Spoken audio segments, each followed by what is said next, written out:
Piracy వల్ల తెలుగు చిత్ర పరిశ్రమకు 3,700 కోట్ల రూపాయల మేర నష్టం వాటిల్లిందని నగర సిపి సివి ఆనంద్ తెలిపారు. దేశంలోనే అతిపెద్ద సినిమా పైరసీ ముఠాను తెలంగాణ సైబర్ క్రైమ్ పోలీసులు పట్టుకున్నారు. ముఠాకు చెందిన 6గురిని అరెస్టు చేశారు. తెలుగు మహాసభలు అలా పలు భాషల సినిమాలకు సంబంధించినటువంటి పైరసీ చేస్తున్నట్లు గుర్తించారు. ఇక దీనివల్ల నిర్మాతలు తీవ్రంగా నష్టపోతున్నారని చెప్పారు.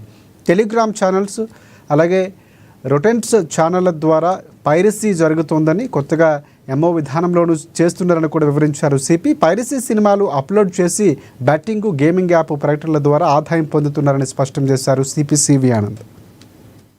అనుకున్నాం, కానీ రెండో ఎంఓ ఏదైతే ఉందో మోడస్ ఆపరెండి, అది చాలా ఒక విస్మయం కలిగించే అంశం. అది ఒకటేంటంటే, ఒక రకం ఏంటి, థియేటర్స్ లో వెళ్ళి క్యామ్ కార్డర్ ద్వారా రికార్డింగ్ చేసి ఆ మూవీని రికార్డింగ్ చేసుకున్న తర్వాత బయటకు వచ్చి దాన్ని అప్లోడ్ చేసి దాన్ని విస్తృతపరచడం. రెండవది hacking of servers of digital media houses. ఈ అంశం ఇప్పటివరకు ఎవరికి తెలియదు. ఇది ఇప్పుడు Hyderabad city police cyber crime wing వారు కనుక్కున్నారు. సో ఫస్ట్ దానికి వస్తే,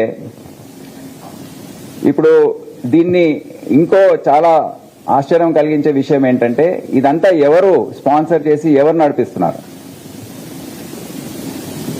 mainly betting and gaming apps ఏవైతే ఉన్నాయో వారు ఇది స్పాన్సర్ చేస్తున్నారు. అది కూడా ఒక తెలియని విషయం, విస్మయం కలిగించే విషయం.